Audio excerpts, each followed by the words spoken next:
Welcome back to my channel, and today we will be continuing the series on the history of Sellia. Last time the dynasty war started between the Yan dynasty and the Kunatu Tubevelk, and in this video we will be continuing through this conflict, the Iron Age and the early Tubevelk period.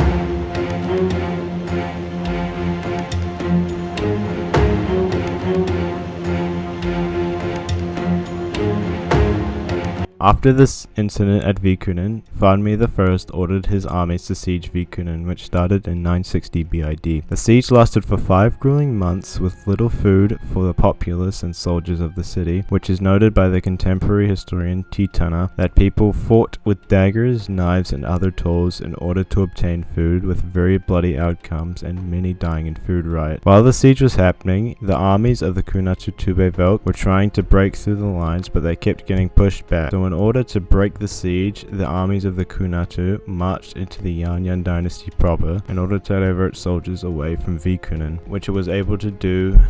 and the siege was lifted sometime later. But due to this action, the Tubevelk escalated the conflict because originally Fanmi I just wanted to take Vikunen because it was the only rich and well-fortified city left north of the Rakan River, which was viewed as a threat. But now the Yan territory being threatened, these goals had changed and more soldiers were being gathered for war.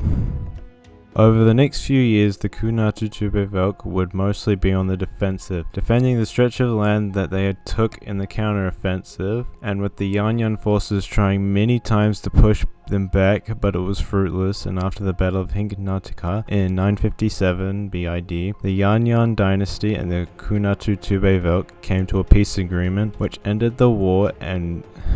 the Kunatu Tubevelk kept the territory that it had gained during the war, and the dynasty had to pay reparations. This event left the Yan dynasty bitter in defeat, while the Kunatu Tubevelk celebrates its miraculous victory. And for the next few decades, there was peace in the Tubevelk. Further south, there were large-scale migrations that had been happening ever since the Anun Wars. By this point, people had gone as far south as the Punkt Mountains and founded cities, with what is now known as the city of Chaunkun, which was likely established from 1000 to 980 BID, which would become very important in the future. Heading back north, in the year 943, the current ruler of the Kunatu Tubevelk died under unknown circumstances, but one theory stated that he was poisoned by someone working under Fanmi II. The ruler left behind 2 legitimate heirs, which left the Tubevelk in a succession crisis that became a short civil war, which resulted in the Tubevelk being split in two, forming the Kainuta and Rihunti Tubevelks. Over the decades, the Tubevelks grew and became bitter rivals.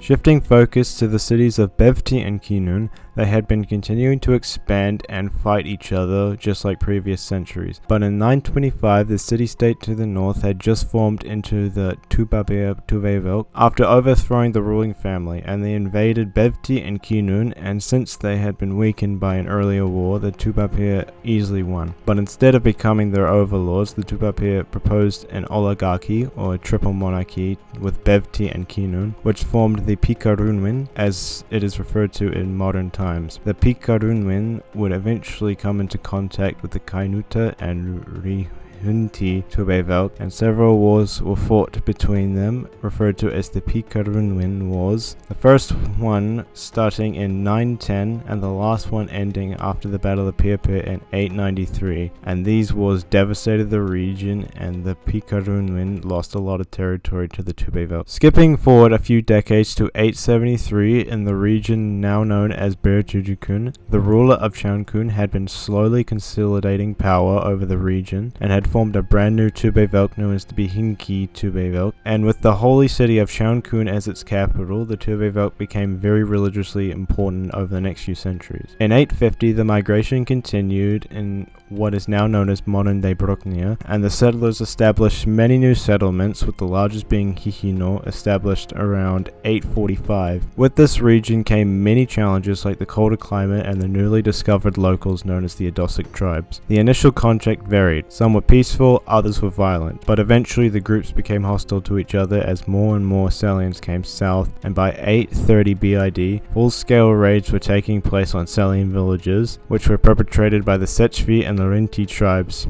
And due to these raids, the Sellians organized a retaliation known as the Aedosic War, which was more of a year-long massacre of the Sechvi and Laurenti being decimated, with towns being burned and many Aedosic taken as slaves. After the Aedosic War, very few raids occurred, since what remained of the Sechvi and Laurenti did not want to experience the same thing again. And in the year 792, the community south of the Punkt Mountains formed the Kinju Tubevelk, with Hihi as its capital. Heading back north, the next major event to take place was in 782, due to years of overtaxation and famine caused many coastal cities in the Kainuta Tubevelk to join in a large-scale revolt, and since the revolt was so large, the Kainuta gave them independence without putting up much of a fight, and the newly independent cities formed the Kataja Tubevelk in 780, which thrived due to its trade and commerce. In 760, the remnant of the Pikarunin formed the Bekwi Tubevelk, and removing the now corrupt triple monarchy, and with its new leadership, the small Tubevelk thrived from trade with the Kataja and Bihinti, but this newly obtained wealth gained them the ire of the Ruhunti, since they were suffering economically at the time.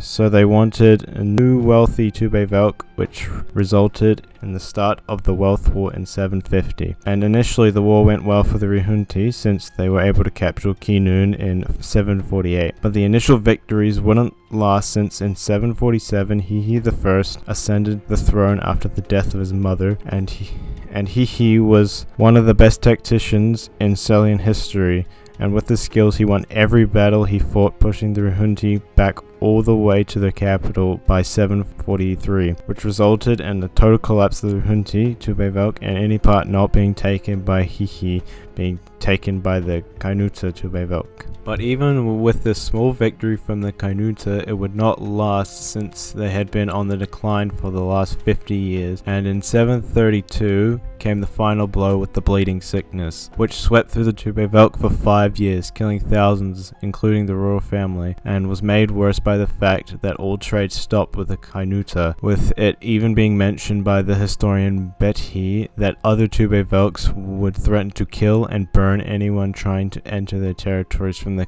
Kainuta Tubevelk. By 727, the plague was over, but the Tubevelk was decimated and fallen into lawlessness, and eventually the neighboring Tubevelks took the remaining territory, burning the bodies of the dead, described to us also by Betty. After the fall of the Kainuta, not much of note happened for a few decades until 691, when a large-scale drought and heat wave hit the Kataja Tubevelk, which resulted in large-scale food shortages, especially in Nanano, which got so bad that in 690 food riots started. Due to these riots, a large-scale fire started in the city and burned down a third of the ancient city and killed thousands. But thankfully, in the year 689, the drought and famine had ended and order had been restored, and the population was predicted to have been restored to pre-drought levels by 660. In 650, the Bekwi Tubevelk started to experience increased levels of piracy, which drastically affected trade and the economy. This resulted in people's lives being affected and unrest starting to rise in the Tubevelk, resulting in riots in various cities due to less pay and food,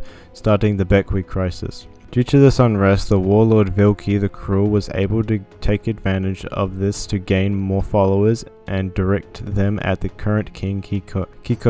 II, and boast that he could fix all their problems, and he did gain this popularity with the people for his planned revolt. All of this would come to a head when Kiko would die in 643, and his daughter Buju I took power and ordered Vilki's execution, and with that, Vilki's war had begun. In this year, Vilki would show his true cruelty and brutality through how he treated prisoners, and from his sacking of Kinun and Bevti, killing thousands and earning him his title. But due to his cruelty, he lost a lot of support from his followers, and they turned against him, and in 642 some of his soldiers killed him, decapitated him, and presented his head to Buju in order to show their loyalty to the crown. After the death of Vilki, Buju was able to divert matters to their piracy problem, and Buju solved this in 640 by offering them the opportunity to join the navy,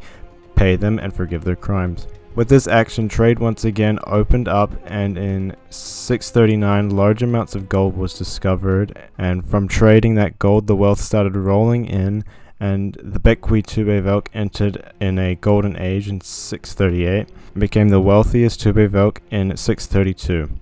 In 630, the Kataja Tubevelk started building new trade cities like Hunvi in order to increase their wealth, and finally in 600 BID, due to trades with the Unitrians, the Tubevelks obtained horses for the first time, marking the end of the Tubevelk period and this video. Thank you so much for watching this video, and I hope you enjoyed the second part of this series, and if you did, please consider liking, subscribing, and commenting down below, and stay tuned for the next part since there is still a lot to go in this series and you won't want to miss it. And with that, goodbye.